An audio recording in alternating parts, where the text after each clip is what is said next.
वक्रतुंड महाकाय सूर्यकोटि समप्रभ निर्विघ्नं कुरु मे देव सर्वकार्येषु सर्वदा सरस्वती नमस्तुभ्यं वरदे कामरूपिणी विद्यारंभं करिष्यामि सिद्धिर्भवतु मे सदा। எல்லாருக்கும் நமஸ்தே. போன செஷன்ல நம்ம என்ன பார்த்தோங்கிறது ஞாபகம் இருக்கா? ஒரு சின்ன ரீகேப் கொடுக்கலாமா? நெடுநீர் மரவி மடிதுயில் நான்கும் கெடுநீரார் காமக்கலன். வாழ்க்கையில கெட்டு போகணும்னு நினைக்கிறவன் விரும்பி ஏறக்கூடிய மரக்கலன் எந்த நாளு?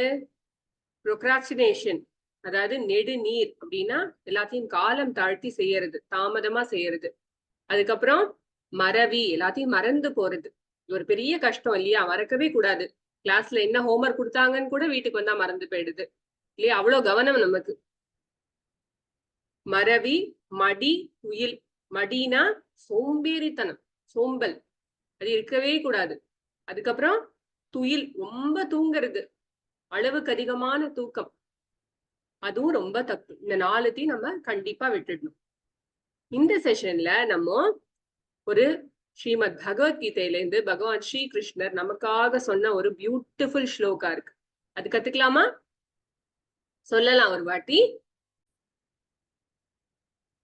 உத்தரேதாத்மனாத்மானம் உத்தரேதாத்மனாத்மானம் உத்தரேதாத்மனாத்மானம் நாத்மானமவசாதயேத் நாத்மானமவசாதயேத் நாத்மானமவசாதயேத் உத்தரேதாத்மனாத்மானம் நாத்மானமவசாதயேத் ஆத்மைவ ஹ்யாத்மனோ பந்துஹு ஆத்மைவ ஹ்யாத்மனோ பந்துஹு ஆத்மைவ ஹ்யாத்மனோ பந்துஹு ஆத்மைவ ரிபுராத்மனஹ ஆத்மைவ ரிபுராத்மனஹ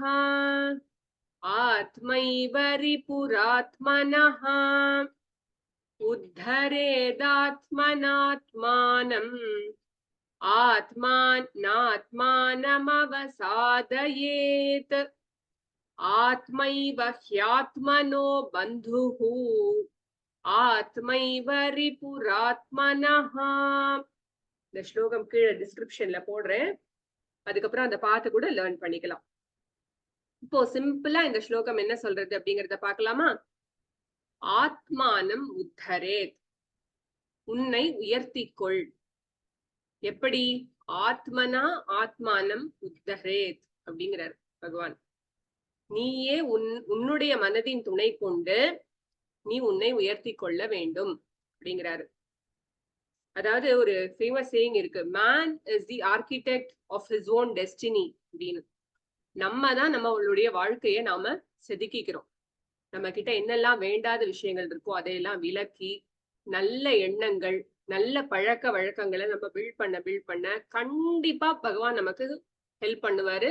நம்ம வாழ்க்கையில பெரிய விஷயங்களை, பெரிய சாதனைகளை செய்ய பிறந்தவர்களாக ஆகும் இல்லையா? இதுல எந்த டவுட்டும் கிடையாது. எவன் ஒருவன் எஃபர்ட்ஸ் போடுறானோ, தன்னை உயர்த்தி கொள்ள எஃபர்ட்ஸ் போடுறானோ, அவனுக்கு பல மடங்கு எஃபர்ட் பகவான் கிட்ட இருந்து வரும்.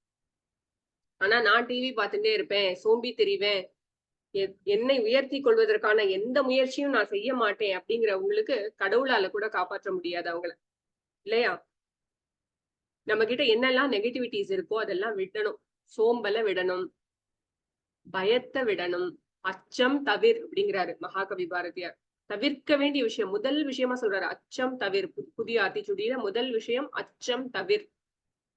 பயத்தை விட்டுடு. நான் வேஸ்டா போயிடுவேனோ, இது பண்ணினா வேஸ்டா போயிடுவேனோ அப்படின்னு சொல்லிட்டு, இந்த எஃபர்ட் வேஸ்டா போயிடுமோ, அந்த பயமே வேண்டாம். நல்ல உற்சாகமா வேலையை பார் அப்படிங்கிறாரு. அச்சம் தவிர். எண்ணுவது உயர்வு அப்படிங்கிறாரு. எல்லாம் உயர்வான சிந்தனைகள் வேண்டும். நல்ல விஷயங்களை தேடி தேடி படிக்கணும். எத்தனையோ ஆசிரமங்கள் இருக்கு, எத்தனையோ நல்ல புஸ்தகங்கள், எத்தனை ராமகிருஷ்ண மடமா இருக்கட்டும், சின்மயா மிஷனா இருக்கட்டும், எவ்வளவு நல்ல புஸ்தகங்கள்லாம் இருக்கு. அதெல்லாம் எடுத்து படிக்கணும். இந்த சம்மர் ஹாலிடேஸ டைம் வேஸ்ட் பண்ணக்கூடாது. ஒரு கதை படிச்சோம்னா அதை ஆழ்ந்து படிக்கணும். அதுல இருந்து நமக்கு என்ன புரியுது, நம்மள எப்படி நம்ம மாத்திக்கணும் அப்படிங்கறத நம்ம சிந்திச்சுக்கிட்டே இருக்கணும். சரியா? God helps only those who helps themselves. யாரு தனக்கு ஹெல்ப் பண்ணிக்கிறானோ, நீ மத்தவங்களுக்கு எல்லாம் சமூக சேவை செய்யறதெல்லாம் இருக்கட்டும், அதெல்லாம் செய்யறதுக்கு முன்னாடி நம்மள நாம சரி பண்ணிக்கணும். சரியா? அதனால நமக்கு நாம ஃபர்ஸ்ட் ஹெல்ப் பண்ணணும். பகவான் அடுத்த லைன்ல சொல்றாரு, ஆத்மா ஏவ ஹி ஆத்மனோ பந்துஹு. உனக்கு உற்ற நண்பன் யாரு தெரியுமா? நீதான். யாரு வேணா எது வேணா வெளியில இருந்து ஹெல்ப் எல்லாம் பண்ணலாம். ஆனா நம்மளுடைய சுய முயற்சி இல்லாம நம்மளால வாழ்க்கையில எந்த விதமான சாதனைகளும் செய்ய முடியாது, வாழ்வில் முன்னேற முடியாது. நம்ம எல்லாருக்குமே என்ன ஆசை, வாழ்க்கையில நம்ம நல்லா முன்னேறி நம்மளையும் நம்ம ஹாப்பியா வச்சுட்டு, நம்மள சுத்தி இருக்கிற ஃபேமிலி பீப்புள், நம்மளுடைய ஃப்ரெண்ட்ஸ், நம்மளுடைய ரிலேட்டிவ்ஸ் எல்லாருக்கும் நம்ம நல்ல ரிலேஷன்ஷிப் வச்சுட்டு, அதே சமயம் சமூகத்துக்கும் நம்மளால முடிஞ்ச உதவிகளை செஞ்சு கொண்டு நிறைய கான்ட்ரிபியூட்டரா இருந்து நல்ல ஒரு வாழ்க்கை, நல்ல வெல்த், நல்ல ப்ராஸ்பர் ஆகி நிறைய பைசா, அதே சமயம் நல்ல பணம் வசதிகள் எல்லாம் இருக்கட்டும். அதே சமயம் சொசைட்டிக்கும் நிறைய கான்ட்ரிபியூட் பண்ணலாம். நல்ல ஒரு ஆளாக, நல்ல ஒரு சயின்டிஸ்டாக, பிரதம மந்திரியாக, முதலமைச்சராக, எதுவாக வேணாலும் நீங்க எல்லாம் ஆகலாம் இல்லையா? நிறைய பேர் இருக்கீங்க இப்ப கேட்டுட்டு இருக்கவங்க எல்லாம். நிறைய பொட்டன்ஷியல் இருக்கிற எல்லா குழந்தைங்களுக்குள்ளாரையும் அவ்வளோ பொட்டன்ஷியல் இருக்கு. அதனால ஒத்தொத்தரும் நம்மளுடைய பொட்டன்ஷியலை நம்ம புரிஞ்சுக்கணும். நமக்குள்ளார நிறைய சக்தி இருக்கு அப்படிங்கறத நம்ம பிலீவ் பண்ணணும் ஃபர்ஸ்ட். ஏன்னா எண்ணுவது உயர்வு. நம்ம உயர்வான சிந்தனைகளை எண்ணணும். என்னைக்கும் நம்ம நமக்குள்ளார இருக்கிற சக்திய நம்ம அண்டர் எஸ்டிமேட் பண்ணவே கூடாது. விவேகானந்தர் என்ன தெரியுமா சொல்றாரு? All power is within you. You can do anything and everything. To not believe that you are week அப்படிங்கிறாரு. அதனால நமக்குள்ளார இருக்கிற நிறைய சக்திய, ஆன்ம சக்தியை நம்ம நல்லா பலப்படுத்தி கொண்டே இருக்கணும். அதுக்கு என்ன பண்ணணும் அப்படின்னு கேட்டா, இப்ப நான் சொன்னதை வச்சுட்டு எனக்கு எல்லாம் தெரியும், all power is within you சொல்லிட்டாரு, அதனால யாரையும் நான் கேட்கணும்னு அவசியம் இல்லை, யாருடைய அட்வைஸும் எனக்கு அவசியம் இல்லை. அப்படி இல்லை. All power is within you, but you have to take the guidance of elders, சான்றோர்கள். நம்ம சுத்தி இருக்கிற அம்மா, அப்பா, பெரியவங்க எல்லாம் நம்ம நல்லா இருக்கணும்னு தான் நினைப்பாங்க இல்லையா? அவங்க சொல்ற அட்வைஸ் எல்லாம் நம்ம காது கொடுத்து கேட்கணும். நம்மளுடைய மென்டர்ஸ், நமக்கு நல்லதை நினைப்பவர்கள், அவங்க சொல்ற விஷயங்கள் எல்லாம் நம்ம காது கொடுத்து கேட்கணும். நம்மள சரி பண்ணிக்கணும். யாராவது ஒருத்தர் சொல்றாங்க, டிவியே பாத்துட்டு இருக்கியப்பா காலையில இருந்து, இவ்வளவு நேரத்தை வீணடிக்கலாமா, எழுந்து போய் ஏதாவது உருப்படியா காரியம் பண்ணக்கூடாது. ஆமா, அவங்களுக்கு எல்லாம் தெரியும், அப்படி சொல்லக்கூடாது. சரியா? அவங்கள மதிக்கணும். சுத்தி இருக்கிறவங்க எல்லாரையும் மதிக்கணும். நம்ம நல்லதுக்கு தான் சொல்றாங்க அப்படின்னு வார்த்தை அளவிலையும் நல்ல பொலைட்டா ரிப்ளை பண்ணணும். இல்ல தாத்தா, நான் கொஞ்ச நாள் டிவி பார்த்துட்டு நான் அப்புறம் படிக்க தான் போறேன். அட்லீஸ்ட் பதில் சொல்றியா, சொல்லும் போதாவது நம்ம அதை கீப் பண்ணலாம் இல்லையா? அதனால வார்த்தைகளிலும் செயல்களிலும் நம்ம பணிவை வெளிப்படுத்தணும். பெரியவங்க சொல்ல மதிச்சு நடக்கணும். அப்பதான் ஒபீடியன்ஸ் ரொம்ப இம்பார்ட்டண்டா இருக்கு. மத்தவங்க சொல்றத நம்ம கேட்டு நடக்கணும். எல்லார்கிட்டையும் அன்பா இருக்கணும். சுத்தி கண்ணை திறந்து பாருங்க. இந்த சம்மர் ஹாலிடேஸ்ல எத்தனையோ நாய், எத்தனையோ பூனை எல்லாம் தண்ணி இல்லாம வெளியில அவ்வளவு வாடி கிடக்கும். போய் ஒரு பாத்திரத்துல தண்ணி வைங்க. எல்லா அனிமல்ஸையும் சேர்த்துக்கோங்க. எல்லாரும் இந்த உலகத்துல ஒன்னாதான் வாழ்ந்துட்டு இருப்போம். கடவுள் எங்கும் இருக்கிறார் இல்லையா? நம்ம எல்லோருமே பகவானுடைய வெளிப்பாடுதான். நாயிலையும் பூனையிலையும் கூட அந்த பகவான் இருக்கார். ஒரு செடியில கூட பகவான் இருக்கார் இல்லையா? ஒரு புல்லுலயும் பகவான் இருக்கார். அதனால எதையும் வெறுக்க வேண்டாம், எதையும் இக்னோரும் பண்ண வேண்டாம். எல்லாத்தையும் டேக்கன் ஃபார் கிராண்டடா எடுத்துப்போம். நம்ம ஹர்ட் பண்ணாட்டா கூட அதெல்லாம் அங்க இருக்கு, நம்ம எதுக்கு ஹெல்ப் பண்ணணும், நம்ம வேலையாது அப்படின்னு நினைப்போம். அப்படி இல்லை. கண்ணை ஓபன் பண்ணி பார்க்கணும், யாருக்கு என்ன ஹெல்ப் வேணும். சொசைட்டில நம்ம சின்னவங்களா இருக்கலாம், ஆனா யாருக்கு என்ன ஹெல்ப் வேணும் அப்படிங்கறத நம்ம கண்ணை திறந்து சுத்தி முத்தி பார்க்கணும். அப்படி பண்ணினோம்னு சொன்னா பகவான் நம்மள பார்த்துட்டு இருக்காரு. உங்களுக்கு வேண்டிய ஹெல்ப் உங்களுக்கு கிடைக்கும். ஒரு நாய்க்கு ஒரு வெயில்ல வாடி திரிஞ்சிட்டு இருக்கிற ஒரு நாய்க்கு நம்ம தண்ணி வச்சோம்னு சொன்னா, அந்த தண்ணி குடிச்சிட்டு அது நம்மள இப்படி பார்க்கும் இல்லையா? அத பகவான் பார்த்துட்டு இருக்காரு இல்லையா? நம்மளுக்கு எங்கேயோ லாங் வே நம்மளுக்கு பெரிய ஹெல்ப் எல்லாம் நம்மளுக்கு கிடைக்கும். அது கண்டிப்பான உண்மை. சரியா? நிறைய படிக்கிறதுக்கு எக்கச்சக்கமா கொட்டி கிடக்கு நம்ம நாட்டுல. ஒண்ணும் கம்மியே கிடையாது. ஆத்திச்சூடியா இருக்கட்டும், பகவத்கீதையா இருக்கட்டும், திருக்குறளா இருக்கட்டும், எத்தனை கதை புஸ்தகங்கள், எத்தனை மகான்களுடைய வாழ்க்கைகள். உங்க வயசுக்கு தகுந்த மாதிரி எல்லா ஆசிரமத்திலயும் நிறைய ஸ்டோரி புக்ஸ் எல்லாம் இருக்கு. எல்லாத்தையும் படிக்கணும். படிச்சு நம்மள நம்ம உயர்த்திக்கணும். பெரியவங்க சொல் பேச்சு கேட்கணும். நல்ல புத்தகங்களை, நூல்களை வாசிக்கணும். பெரியவர்களின் சொல்லிலையும் நிறைய விஸ்டம் இருக்கும், அதெல்லாம் நம்ம எடுத்துக்கணும். சரியா? இதன் மூலமாக நம்மை நாம் உயர்த்தி கொள்ள வேண்டும். ஆனா நீங்க உங்களோட மனசோட கேட்டை நீங்க லாக் பண்ணி வச்சிருந்தீங்கன்னு சொன்னா இது எதுவும் உங்களை என்டர் ஆகிறதுக்கான வாய்ப்பே கிடையாது. So keep your gates open to elders words and to wisdom from the books. இல்லையா? சாஸ்திரம் உங்க வயசுக்கு ஏத்த மாதிரி நீங்க படிக்க முடியும். நிறைய கதைகளாகவும் படிக்கலாம், இல்ல வந்து பகவத்கீதை படிக்கலாம், திருக்குறள் படிக்கலாம், பெரியவர்களிடமிருந்து கதை கேளுங்கள், அவர்களுடைய அனுபவத்திலிருந்து கற்றுக்கொள்ளுங்கள். சரியா? Keep your gates open for learning all the time. So கண்டிப்பா நீங்க அப்படி இருந்தீங்கன்னு சொன்னா ஆத்மானம் உத்தரேத், நீங்களே உங்களை உயர்த்தி கொள்ளலாம். அடுத்தது ரொம்ப முக்கியமா சொல்றாரு, ஆத்மானம் ந அவசாதையேத். கண்டிப்பா வந்து ஒரு படியில ஏறோம்னு வச்சுக்கோங்களேன், ரொம்ப கஷ்டம். மேல ஏறி போறதுக்கு ரொம்ப எஃபர்ட் தேவைப்படும். ஆனா கீழே விழறதுக்கு ஒரு பந்தே இப்படி மேல தூக்கி போடுறது ஈஸியா, அங்கேருந்து டகடகடகடன்னு உருண்டு வந்துடும். நம்மளே மேல் படியில இருந்து கீழ்படி உருண்டு விழறது ரொம்ப ஈஸி, மேல ஏறதுதான் கஷ்டம். ஒரு நிமிஷத்துல நம்ம எல்லாரும் கீழே வழுக்கி விழுந்துருவோம். அதனால வீக்கான தாட்ஸுக்கு இடமே கொடுக்க கூடாது. நான் ஒரு வேஸ்ட், நான் எதுவும் செய்ய பிறக்கல, ஆமா நான்லாம் அப்படிதான், என்னால பாஸ் மார்க் தான் எடுக்க முடியும், நான் வந்து வீட்டுல எதுக்கும் ஹெல்ப் பண்ண மாட்டேன், நான் ஒரு நல்ல குழந்தை கிடையாது அப்படின்லாம் உங்களை நீங்களே தாழ்த்திக்க கூடவே கூடாது. அப்படி தாழ்த்திக்கிறது பெரிய பாவம். சரியா? ஆத்மானம் ந அவசாதையே. இன்னைக்கும் do not degrade yourselves at any cost. Okay? உங்களுக்குள்ளார எல்லாருக்குள்ளாரையும் இறைவனின் சக்தி வந்து எக்கச்சக்கமா கொட்டி கிடக்கு. இந்த பிரபஞ்சம் முழுக்க இறைவன் தான் நிறைந்திருக்கிறார். அவரிடமிருந்து தான் நம்ம எல்லாம் வந்திருக்கோம். அதனால நம்ம எல்லாருக்குள்ளாரையும் பகவான் தான் இருக்கார். ஆனா இந்த இறைத்தன்மை வெளிப்படுவது வந்து ஒருவருக்கு ஒருவர் வேறுபடும்.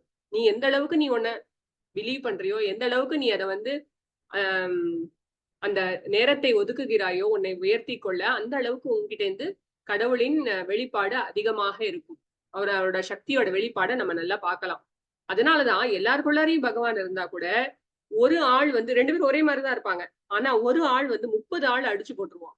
அதே ஒருத்தன் அவனை விட ஒல்லியா இருக்கவனை பார்த்தே நடுங்குவான். எதனால? நம்மளை எப்படி உயர்த்திக்கிறோம், நம்ம எப்படி வந்து பயப்படாம ஸ்ட்ராங்கா நம்ம மனசையும் உடலையும் கட்டுக்குள் வைத்து நல்ல ஒரு ஒழுக்கமான வாழ்க்கை வாழ வாழ வாழ நாம் மிகப்பெரிய பலசாலிகள் ஆகும்.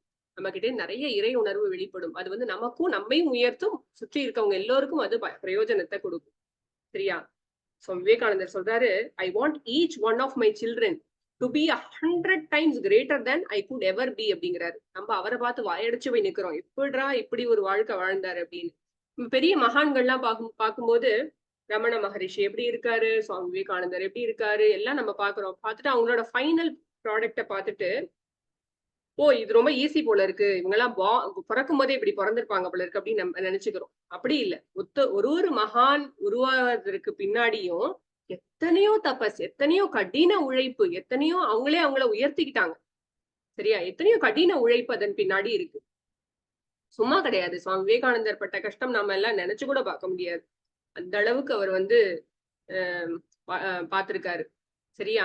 அதனால வந்து every one of you must be a giant அப்படிங்கிறாரு.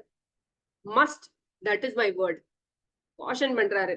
எல்லாரும் வந்து நீங்க யாரும் வந்து கம்மியா நினைச்சுக்கவே கூடாது. Obedience, readiness and love for the cause. நீ என்னவா ஆகணும்னு நினைக்கிறியோ அத விரும்பி பேஷனேட்டா, இப்போ ஒரு சிலம்பத்துல நான் ஒரு பெரிய ஆளா ஆகணும்னு நினைக்கிறேன், இல்ல ஒரு நல்ல ஒரு நாட்டிய கலைஞரா ஆகணும் அப்படின்னு நினைக்கிறேன், இல்ல ஒரு நல்ல டாக்டர் ஆகணும்னு நினைக்கிறேன். Give your love for the cos. அதுவா ஆகணும்னு இறங்கி தேடு, இறங்கி நிறைய அதுக்காக உடம்பையும் மனசையும் நல்லா கஷ்டப்படுத்தி நல்லா உழைக்காம எதுவும் கிடைக்காது. ஒபீடியன்ஸ், பணிவோட இரு, பெரியவங்க கிட்ட பணிவோட இரு. அது உன்னை எங்கேயோ கொண்டு செல்லும். தயவு செய்து இதெல்லாம் லைட்டா எடுத்துக்க வேண்டாம். ஒபீடியன்ஸ்ங்கிறது ரொம்ப ரொம்ப இம்பார்ட்டன்டான, பணிவுங்கிறது ரொம்ப ரொம்ப வர்றதுக்கு ரொம்ப கஷ்டமான ஒரு விஷயமா இருக்கு இந்த காலத்துல. அதை வந்து நிறைய வளர்த்துக்கணும் நம்ம. அதே மாதிரி readiness to learn, readiness to accept our own problems. நம்ம கிட்ட என்ன குறைபாடு இருக்கு, அதை எது சரி பண்ணிக்கணும். எல்லாம் சரியாதான் பேசுவோம் எல்லாம், ஆனா பொறாமைங்கிறது நம்ம மனசுல ரொம்ப ஆழமா இருக்கும் சிலருக்கு. அப்ப அதை நம்ம வந்து அண்டர்ஸ்டாண்ட் பண்ணிக்கணும், நம்ம அதை வந்து விட்டு விலகணும் அப்படிங்கறத நம்ம புரிஞ்சுக்கணும். Readiness to change our selves, அதுவும் ரொம்ப இம்பார்ட்டன்ட். ரெடினஸ் ஃபார் லேர்னிங், நான் எதுக்கு இதை கத்துக்கணும், நான் எதுக்கு இதை பண்ணணும் அப்படின்லாம் கேள்வி கேட்காம லவ் ஃபார் த காஸ். பெரிய சமூக சேவகரா ஆகணுமா, லவ் ஃபார் த காஸ் மனசுலயே இருக்கும்போது நீ அதுவாவே ஆயிடுவ. You have these three, nothing can hold you back அப்படிங்கிறாரு சுவாமி விவேகானந்தர். சோ ஆத்மை உத்தரேத் ஆத்மனா ஆத்மானம் ந ஆத்மானம் அவசாதையேத். எதனால அப்படின்னு கேட்டா, நீயே தான் உன்னை உயர்த்தி கொள்ள வேண்டும். என்னைக்கும் உன்னை வந்து டிகிரேட் பண்ணிக்காத, உன்னை வந்து கம்மியா நினைக்காத, உன்னை வீக்குன்னு நீ அக்செப்ட் பண்ணிக்காத அப்படிங்கிறாரு. ஏன்னு கேட்டா, நீதான் உனக்கு உற்ற நண்பன், நீதான் உனக்கு உற்ற பகைவனும் கூட.